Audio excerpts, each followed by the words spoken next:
오늘 우리가 함께 봉독할 하나님의 말씀은 신약성경 요한계시록 1장 1절부터 10절까지의 말씀입니다.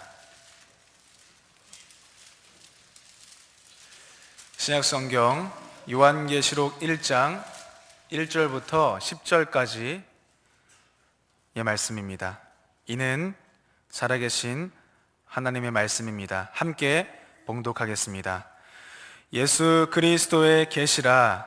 이는 하나님이 그에게 주사 반드시 속히 일어날 일들을 그 종들에게 보이시려고 그의 천사를 그 종 요한에게 보내어 알게 하신 것이라. 요한은 하나님의 말씀과 예수 그리스도의 증거 곧 자기가 본 것을 다 증언하였느니라. 이 예언의 말씀을 읽는 자와 듣는 자와 그 가운데에 기록한 것을 지키는 자는 복이 있나니 때가 가까움이라. 요한은 아시아에 있는 7 교회에 편지하노니 이제도 계시고 전에도 계셨고 장차 오실 이시며 그의 보좌 앞에 있는 7 영과 또 충성된 증인으로 죽은 자들 가운데에서 먼저 나시고 땅의 임금들의 머리가 되신 예수 그리스도로 말미암아 은혜와 평강이 너희에게 있기를 원하노라. 우리를 사랑하사 그의 피로 우리 죄에서 우리를 해방하시고 그의 아버지 하나님을 위하여 우리를 나라와 제사장으로 삼으신 그에게 영광과 능력이 세세토록 있기를 원하노라. 아멘. 볼지어다 그가 구름을 타고 오시리라. 각 사람의 눈이 그를 보겠고 그를 찌른 자들도 볼 것이요 땅에 있는 모든 족속이 그로 말미암아 애곡하리니 그러하리라. 아멘. 주 하나님이 이르시되 나는 알파와 오메가라. 이제도 있고 전에도 있었고 장차 올 자요 전능한 자라 하시더라. 나 요한은 너희 형제요 예수의 환난과 나라와 참음에 동참하는 자라. 하나님의 말씀과 예수를 증언하였으므로 말미암아 밤모라 하는 섬에 있었더니 주의 날에 내가 성령에 감동되어 내 뒤에서 나는 나팔 소리 같은 큰 음성을 들으니. 아멘. 사도 요한이 기록한 것으로 알려진 요한계시록은 계시의 책입니다. 요한계시록 1장 1절 상반절에 보면 예수 그리스도의 계시라고 말씀합니다. 여기서 계시라는 것은 은밀하게 감추어졌던 것을 밝히 드러내 보인다는 의미를 갖고 있습니다. 그런데 이 계시는 인간의 힘으로 깨달을 수 있는 것이 아닙니다. 주님께서 인간인 우리에게 알게 해 주셔야만 하는 것입니다. 그래서 1장 1절 상반절 이하의 말씀을 보면 이는 하나님이 그에게 주사 반드시 속히 일어날 일들을 그 종들에게 보이시려고 그의 천사를 그 종 요한에게 보내어 알게 하신 것이라고 말씀합니다. 즉 예수 그리스도에 관한 계시는 하나님께서 우리에게 알게 하셔야만 깨달을 수 있다라는 것입니다. 오늘 이곳에 계신 저희에게 날마다 이 계시의 말씀을 깨달을 수 있는 하나님의 은혜가 함께하기를 소망합니다. 그렇다면 예수 그리스도의 계시는 무엇입니까? 하나님께서 요한계시록의 저자인 사도 요한에게 무엇을 밝히 드러내 보이신 것입니까? 이 계시의 내용이 본문 4절부터 7절까지 기록되어 있습니다. 말씀을 한번 보겠습니다. 4절입니다. 이제도 계시고 전에도 계셨고 장차 오실 이에 관한 것입니다. 5절입니다. 그분은 죽은 자들 가운데서 사신 예수 그리스도이십니다. 또한 예수 그리스도는 우리를 사랑하시고 그의 피로 우리를 죄에서 해방하십니다. 6절입니다. 그분은 우리를 죄에서 해방시켜 주셔서 하나님 나라 백성으로 삼으시는 능력의 주님이십니다. 7절입니다. 그분은 이 땅에서의 사역을 마치시고 하나님 보좌 우편에 계시는데 장차 다시 오실 것입니다. 이 계시의 내용은 하나님께서 예수 그리스도를 통해 우리에게 행하신 일을 말하는 것입니다. 그렇다면 예수 그리스도를 통하여 하나님께서 우리에게 하신 일, 그것이 무엇입니까? 그것이 바로 예수 그리스도의 구원 사역을 말하는 것입니다. 그런데 왜 이와 같은 예수 그리스도의 계시가 사도 요한에게 임한 것일까요? 적어도 사도 요한은 이 계시의 말씀을 누구보다도 잘 알고 삶으로 드러내었던 인물이기 때문에 말입니다. 우리가 아는 바와 같이 사도 요한이 이 계시의 말씀을 받았을 때에 그는 반모라고 하는 섬에 있었다라는 구절을 볼 수가 있습니다. 반모섬은 육지에서 멀리 떨어진 척박하고 바위 투성이인 섬으로 사도 요한은 그곳에 유배되어 온 신세였습니다. 헌데 그가 왜 반모섬에 있는 것입니까?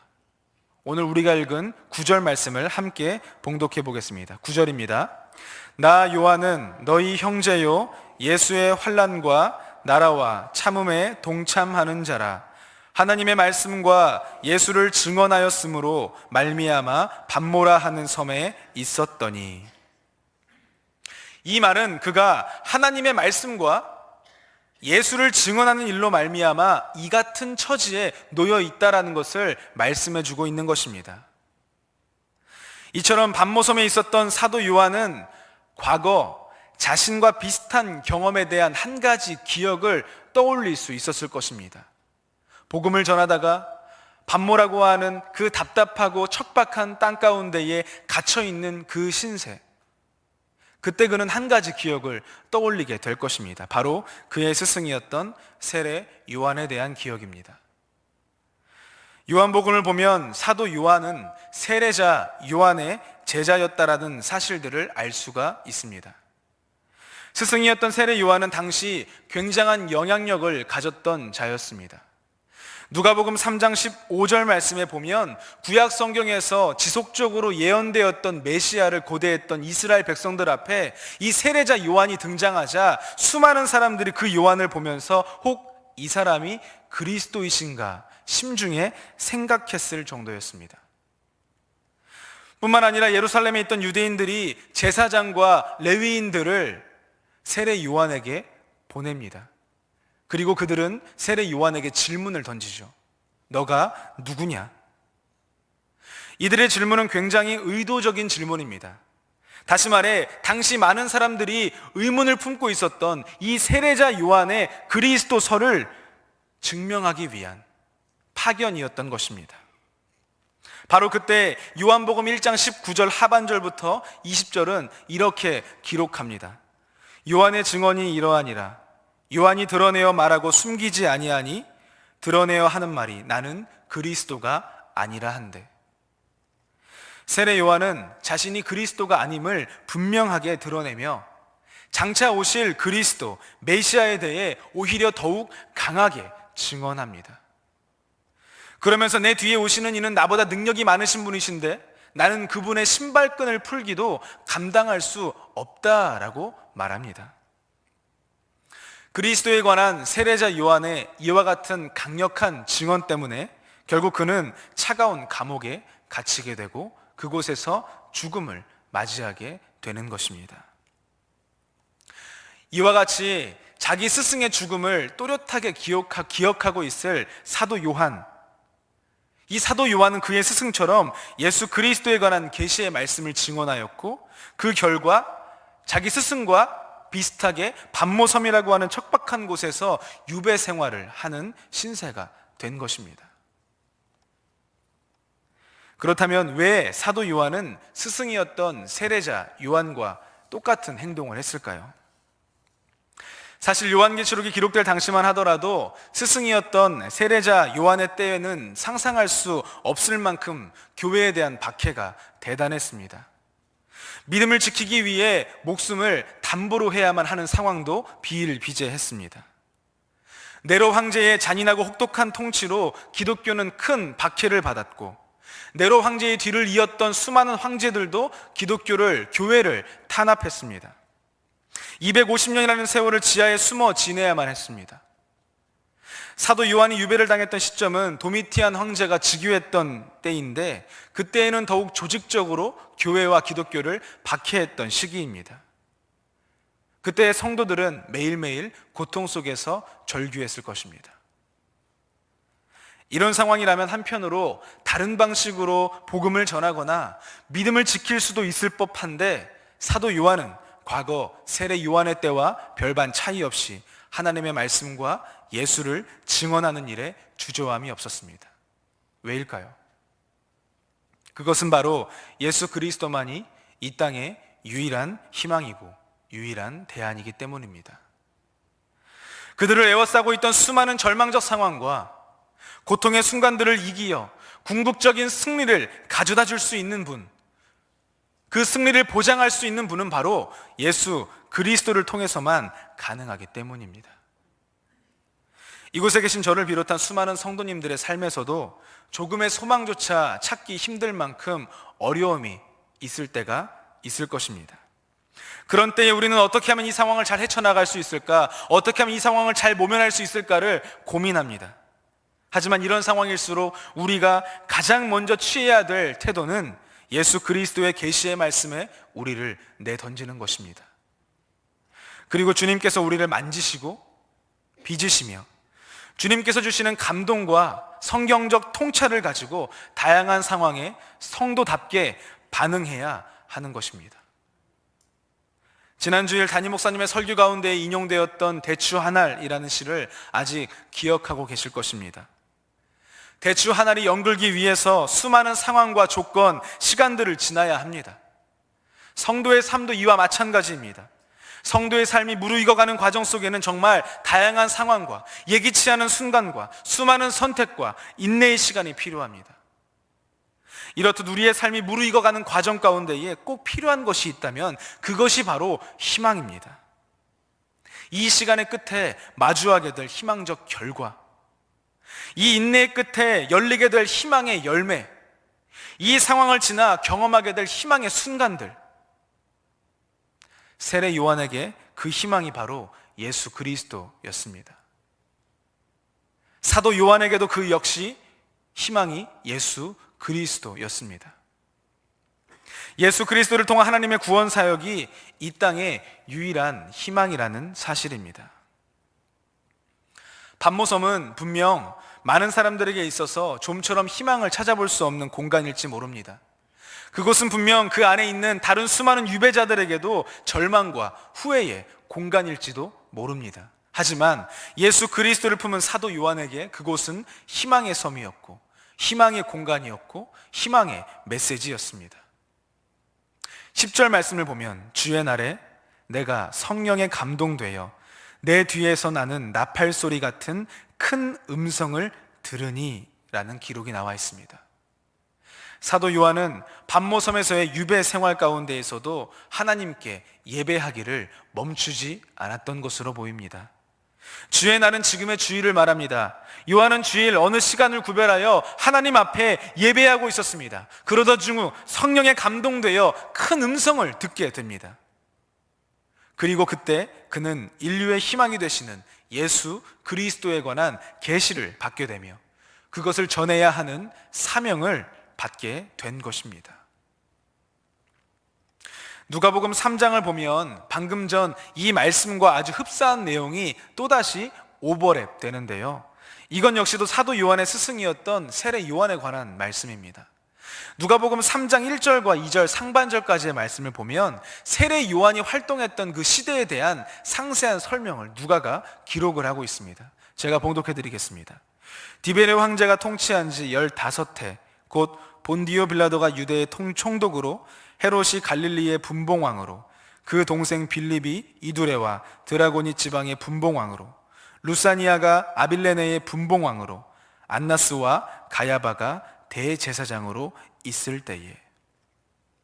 이 짧은 구절에서 여러 명의 이름이 거론되고 있습니다. 디베레오 황제, 본디오 빌라도, 헤롯, 빌립, 루사니와 안나스와 가야바.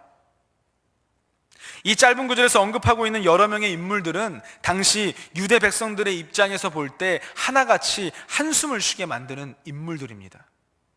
그들은 불의를 일삼고 자신들의 이익을 위해 무자비한 일도 서슴지 않으며 지극히 이기적이고 개인주의적인 성향으로 바른 정치를 도저히 감당하지 않았던 자들입니다.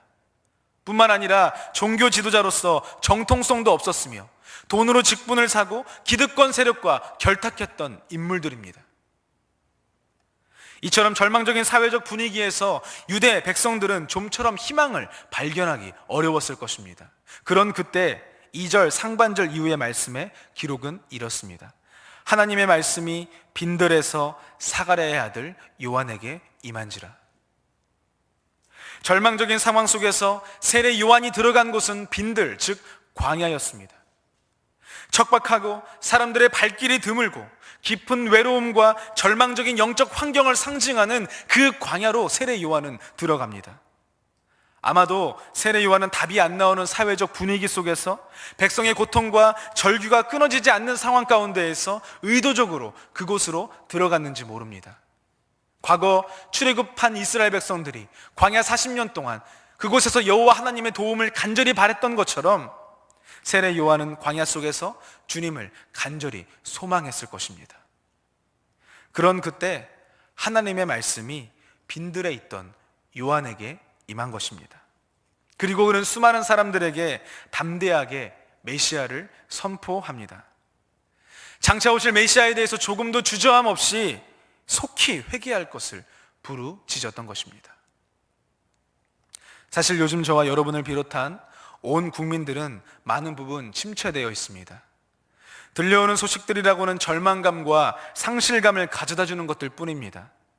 좀 더 심하게 표현하면 참담합니다. 하루가 멀다 하고 드러나는 기득권 세력들의 만행이 우리들의 마음에 상처를 남기고 있습니다. 나이 불문하고 나라와 정권에 이와 같은 많은 사람들이 관심을 가졌던 때가 언제인지 모릅니다. 어떤 학생은 저에게 12일에 광화문 가냐고 단도직입적으로 물어보기도 합니다. 이런 상황에서 어떤 대안이 온 국민을 만족시킬 수 있을까요? 지금 우리 사회에서 일어나는 일련의 현상들을 보면 큰 두려움을 느낍니다. 눈에 보이는 것만이 전부가 아니라는 것 알고 있지만 이렇게 진실이 하나둘씩 밝혀지고 있는 이 시점에서도 여전히 진실보다는 거짓을 은폐하고 숨기려는 뻔뻔한 행각들을 볼 때면 이 땅에 과연 상식이 있기나 한 건지 수많은 질문을 스스로 던져보게 됩니다.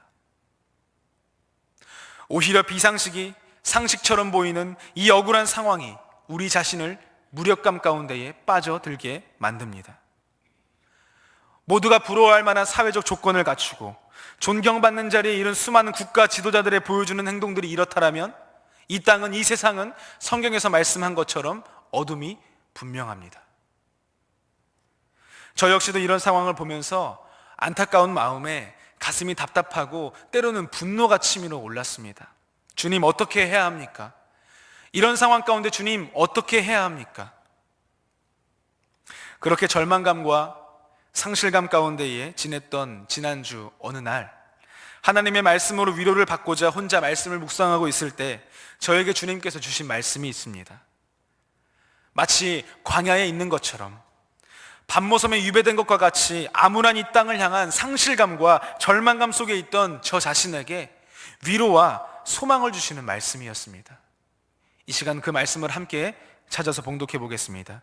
디도서입니다. 신약성경 디도서 2장의 말씀입니다. 신약성경 349쪽에 있습니다. 349쪽 디도서 2장 11절부터 15절까지의 말씀을 함께 봉독하겠습니다. 함께 봉독합니다. 모든 사람에게 구원을 주시는 하나님의 은혜가 나타나 우리를 양육하시되 경건하지 않은 것과 이 세상 정욕을 다 버리고 신중함과 의로움과 경건함으로 이 세상에 살고 복스러운 소망과 우리의 크신 하나님 구주 예수 그리스도의 영광이 나타나심을 기다리게 하셨으니 그가 우리를 대신하여 자신을 주심은 모든 불법에서 우리를 속량하시고 우리를 깨끗하게 하사 선한 일을 열심히 하는 자기 백성이 되게 하려 하심이라. 너는 이것을 말하고 권면하여 모든 권위로 책망하여 누구에게서든지 업신여김을 받지 말라. 아멘. 모든 사람에게 구원을 주시는 하나님의 은혜가 이 땅 가운데 있어야 합니다. 그 은혜가 우리를 양육하도록 해야 합니다. 세번역 성경을 보면 12절 말씀을 이렇게 기록합니다. 그 은혜는 우리를 교육하여 경건하지 않음과 속된 정욕을 버리고 지금 이 세상에서 신중하고 의롭고 경건하게 살게 합니다. 모든 사람에게 구원을 주시는 하나님의 은혜는 우리를 양육하고 우리를 교육하는 것입니다. 이 땅의 유일한 대안은 오직 예수 그리스도뿐입니다. 또한 이 땅에 살고 있는 모든 사람들의 희망도 역시 예수 그리스도뿐입니다. 방금 우리가 읽었던 이 디도서의 말씀처럼 구원을 주시는 하나님의 은혜가 모든 영혼을 양육하고 모든 영혼을 교육하도록 해야 합니다. 그래서 더 많은 영혼들이 모든 불법에서 속량하심을 입고 선한 일을 열심히 하는 주님의 백성으로 굳게 서야 할 것입니다.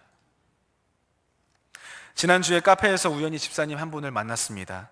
그분의 자녀가 제가 담당하는 대학팀에 출석을 하고 있는데 미국에서 유학 중입니다. 그래서 지난 여름에 잠시 한국에 들어왔었습니다. 그런데 한국에 있는 동안 받았던 용돈을 출국하면서 고스란히 헌금으로 하나님께 드렸다라는 그런 말씀을 저에게 그 집사님께서 해주셨습니다. 그리고는 핸드폰 사진을 보여주시면서 헌금 봉투 뒷면에 자신의 자녀가 적어놓았던 기도문을 보여주셨는데 제가 그 사진을 보내달라고 요청을 드렸습니다. 바로 이 사진입니다. 제가 이 기도문을 여러분께 읽어드리겠습니다. 주님, 제가 번 돈도 아니고 여름 동안 받은 돈을 모은 것인데 주님께 다 드리는 게 왜 힘든지요? 내 마음 한구석에 생긴 이 욕심을 내 죄인스러운 모습을 한 번 더 보게 하심에 감사드리고 모든 것을 주님 앞에 드리는 것처럼 내 삶 한구석도 욕심내지 않고 주님 앞에 드리게 하소서. 이 돈을 나에게 용돈으로 주셨던 가족들을 축복해 주시고 제가 돈의 중요성을 알되 물질에 탐욕하지 않고 세상의 것을 욕심내지 않는 지혜로운 사람으로 살게 하소서. 타지에서도 좋은 믿음의 동역자를 만나서 함께 열심히 주님 주신 소명 늘 지키며 살 수 있도록 연약한 나를 도와주세요. 이 기도를 보면서 제 마음을 울린 부분이 있습니다. 바로 저 부분인데요. 제가 그 부분만 함께 다시 봉독해 드리겠습니다. 내 마음 한구석에 생긴 이 욕심을 내 죄인스러운 모습을 한 번 더 보게 하심에 감사드리고 내 마음 한구석에 생긴 이 욕심을 내 죄인스러운 모습을 한 번 더 보게 하심에 감사드린다라는 이 고백, 이것이 어떻게 감사할 일입니까? 내 욕심과 탐욕스러운 죄된 모습을 보는 게 어찌 감사할 일인가요? 이것은 비상식입니다. 결코 상식적이지 않은 태도입니다. 이 땅을 살아가는 수많은 사람들은 자신의 탐욕과 죄된 모습을 감추기에 급급합니다. 어떻게 하면 숨기고 어떻게 하면 은폐할까 궁리합니다. 이것이 이 땅에서 볼 수 있는 비상식입니다. 그런데 모든 사람에게 주시는 구원의 은혜, 예수 그리스도의 계시는 우리를 이처럼 죄된 모습을 보면서도 감사하게 만들고 주님께로 돌이키는 비상식으로 이끌어 주신다라는 사실입니다. 그렇기 때문에 성도는 이 땅에서의 비상식이 아닌 주님 안에서 그리스도를 믿을 때에 누릴 수 있는 비상식을 택한 자여야 합니다. 다른 어떤 것이 아닌 오직 그리스도의 계시의 말씀이 우리를 이처럼 양육하고 교육할 수 있습니다. 반모섬에 유배된 사도 요한, 그의 별칭은 사랑의 사도입니다. 그러나 과거 그의 삶은 사랑의 사도와는 다소 거리가 멀었습니다. 오히려 우레의 아들이란 별칭을 갖고 있었을 정도로 그의 성격은 불같았고 분노를 쉽게 했던 성향의 인물이었습니다. 그러나 그에게 지속적으로 임한 예수 그리스도에 관한 복음의 내용이 그를 점차적으로 사랑의 사도로 양육했고 교육한 것입니다. 한 사람의 일생을 희망적으로 뒤바꿀 수 있는 건 오직 예수 그리스도에 관한 계시의 말씀뿐입니다. 마찬가지로 절망적인 이 땅 가운데에 모든 이들에게 희망을 안겨줄 수 있는 유일한 대안도 역시 예수 그리스도에 관한 계시의 말씀뿐입니다. 사랑하는 명순의 성도 여러분, 주님께서 우리를 그분의 자녀, 주님의 백성 삼아 주셨습니다. 그분은 우리를 포기하지 않으시며 저와 여러분들을 아름다운 모습으로 빚어 주실 것입니다. 지금 당장 희망을 발견할 수 없는 절망과 상실 속에 있다 하더라도 우리 주님을 기억합시다. 예수 그리스도를 통해 하나님께서 저와 여러분 그리고 이 땅 가운데 행하실 놀라운 일들을 소망하기를 바랍니다. 광야에서 세례 요한에게 임한 하나님의 말씀이, 반모섬에서 사도 요한에게 임하였던 주님의 계시가 오늘 저희의 삶의 자리에서도 날마다 임하여 성도가 있는 바로 그곳이 희망의 공간이 되고 희망의 메시지가 되기를 바랍니다. 기도하겠습니다. 하나님 아버지, 어둡고 참담한 이 땅 가운데에 유일한 희망은 바로 주님뿐이십니다. 저희들의 대안, 저희들의 희망, 예수 그리스도의 계시의 말씀을 늘 사모할 수 있는 저희 모두가 되게 하여 주옵소서. 그 계시의 말씀, 그 복음이 우리를 새롭게 하였던 것처럼 어둠에 속한 수많은 영혼들이 지속적으로 주님의 그 빛 가운데 노출되어서 이 땅이 빛의 나라가 될 수 있도록 주님께서 역사하여 주옵소서. 살아계신 예수 그리스도의 이름으로 기도하옵나이다. 아멘.